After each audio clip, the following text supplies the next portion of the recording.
Hey, what's going on YouTube? It's Pit Snipe back with another video for you. I've got the Phanteks NV7 that I just picked up, and today I'm going to talk about some of the things that you need to be aware of when you're actually buying this case. The case is fantastic, love building in it, but like I said, we're going to talk about some things that you need to know prior to actually buying this case, or what I think you need to know, and some options. So as far as system specs in here, I've got the RTX 4090 Asus TUF. I've got the Intel Core i9 13900K, and that's a CPU, of course. And the motherboard is an Asus Z790 Strix E Wi-Fi. And other than that, the Corsair H150i Elite CPU cooler, 360mm radiator. All the fans in there, with the exception of the ones of the radiator, are from Thermalright. Check out Hardware Canucks video they just did not too long ago. They highly recommend these. And the fans on the rad are actually from Thermaltake. And yeah, let's talk about what I saw, or what you'll see when actually building in this case. Alright YouTube, we're on the right side of the case. Some people call it the back of the case. But as you can see, cable management, you've got some room here. And this channel all the way up here. And you've got an area right here as well.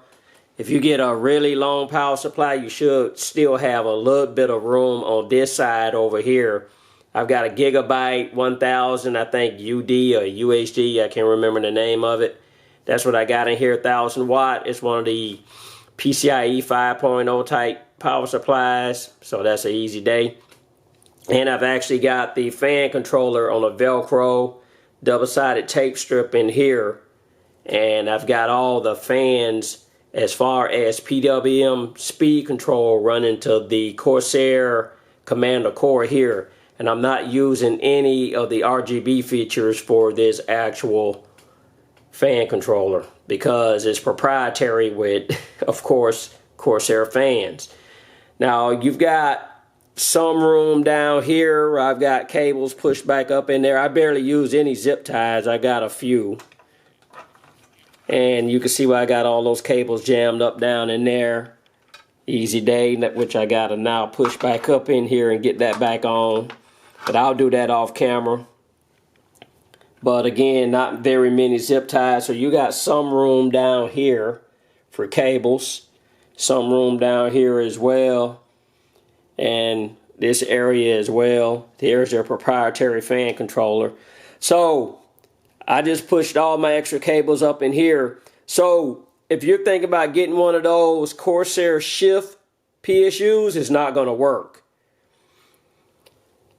Not in this current configuration. You would have to take this out, and then you'll be covering up some of the ports as well on the Corsair Shift. Some of the areas that you plug into the power supply, you'll be covering it up. So I don't recommend getting any of the Corsair Shift power supplies to go in this case.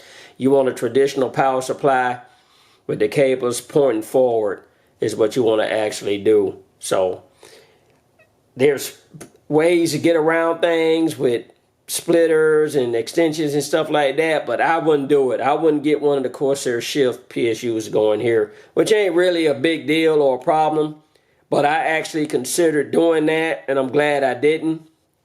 I've got a Shift 850 watt power supply, but that's in my Corsair 7000D, which of course it works with Corsair products. So that's just something to think about if you were curious about or interested in getting the Shift PSUs from Corsair. Alright, easy day. And there is nothing else I want to talk about back here, and I'll get this put back together, and yeah, that'll be an easy day.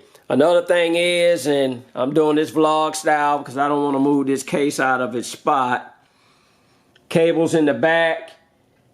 You got to be careful with the cables you get, because as you can see, the two cables down there, which are both DisplayPort, which are these two,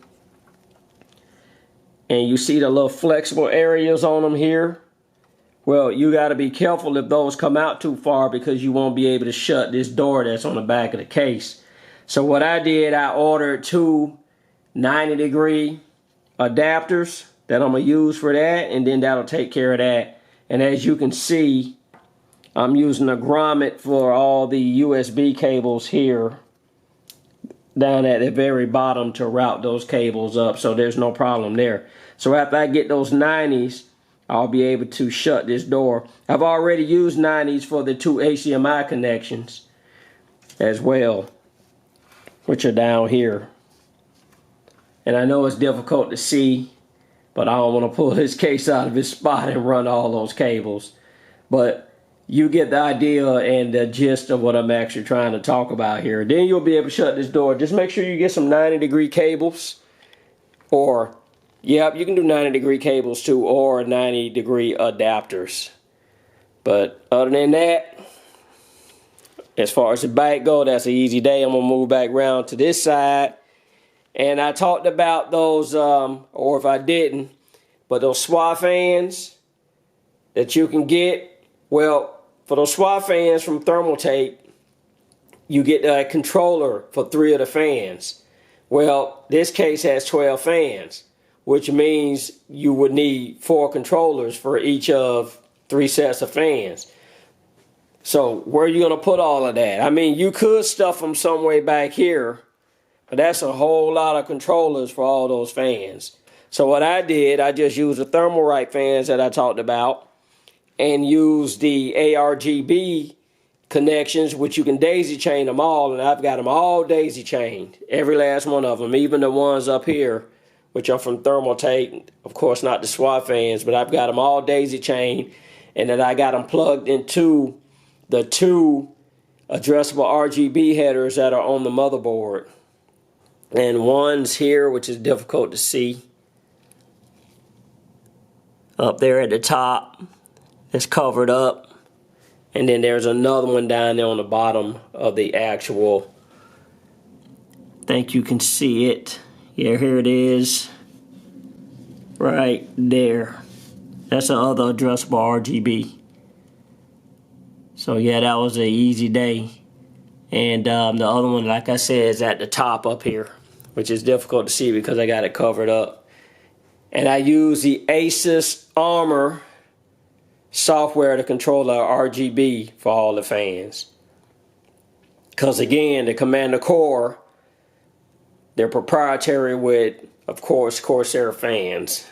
You know, they can't be helping other people make no money by using their controller to control other fans. But yeah, I get it. So other than that, like I said, you got to take the right panel off to be able to get the top panel off, to be able to get the rear door off. And you've got to do all that as well. Well, not the rear door, but the top panel off in order to get to the panel that covers this area up on the back. So what I'm going to do is I'm going to shut everything up, or button everything up, then I'm going to come back, turn it on, and let you see what it looks like. Now, those Phanteks fans you can get too, but again, they're proprietary to their ecosystem as far as their products go. And yeah, they look cool because they got the reverse fan, which, you know, you're always seeing the front of the fan. But, you know, everybody's going to actually do that. So I wanted to be a little bit different. And as you can see, I went with black fans with fans with a black chassis to give me a little bit of contrast inside this white case. But I didn't say is my RAM is DDR5 5600 megahertz Corsair Dominator Platinum as well. I'm going to be getting 64 gigabytes in here pretty soon though. But yeah, let's get to the end of this video and turn it on, and I'll let you see what it looks like. Alright YouTube, we're going to turn it on, but before I turn it on, the fans that I've got in there, I made a mistake as far as the ones that are on the rad. They're not Thermaltake, they're actually Arctic. They're P12, PWM, PST, ARGB in black. They come in a 3-pack. Got it from Amazon. And the Thermaltake fans are the TL-C12C-S. They also come in a 3-pack. I bought 3 packs of those. You can also get those from Amazon. Again, Hardware Canucks did a great review on these, and they really recommend the ones from Thermaltake. Also, with that being said, I'm controlling all of the ARGB fans, and I just want to mention this again with the 2 ARGB headers that are on the Asus Strix motherboard. And then the fan speed is controlled by the commander core for all the fans. So I'm going to turn this on.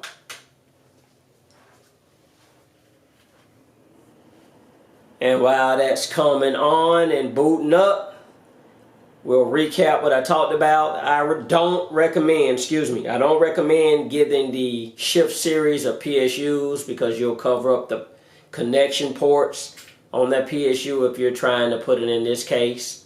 And you can only orient your PSUs one way in this case. Well, you could put it where the fan's facing inside the chassis, but then you're starving the fan. And still, that wouldn't do you no good as far as the shift goes. Also, you've got a limited amount of room for cable management on the back, but you can make it work. That's an easy day. And then in the rear of the case, I showed you where it's best to get 90-degree connections for your HDMI and for your DisplayPort cables, so you can make everything fit and you'll be able to shut the door on the back. You could always leave the door off if you wanted to. That's up to you and how you want to do that. And yeah, that's an easy day.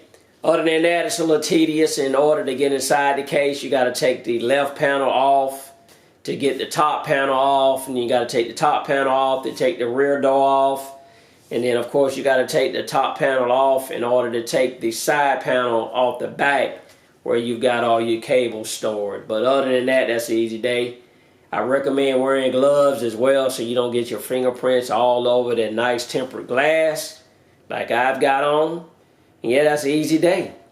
So not many problems I ran into as far as this case. You're just gonna have a ton of cables. And another reason I didn't go with the actual Phanteks fans that they're making for this with the reverse flow, so you always see the front of the fan, everybody's gonna do that. So nobody's case is going to be really unique. And it's difficult enough to make it unique now, other than all the different components that can go in there. But you know, most people, that's what they're going to do. So I wanted to be a little bit different. And as you can see, all my fans got a black chassis. They give me some contrast in there. And yeah, that's a easy day. So if you got any questions, comments, or any love you can throw on this video, that's an easy day and I appreciate it. God bless all of you and have a wonderful day. Later.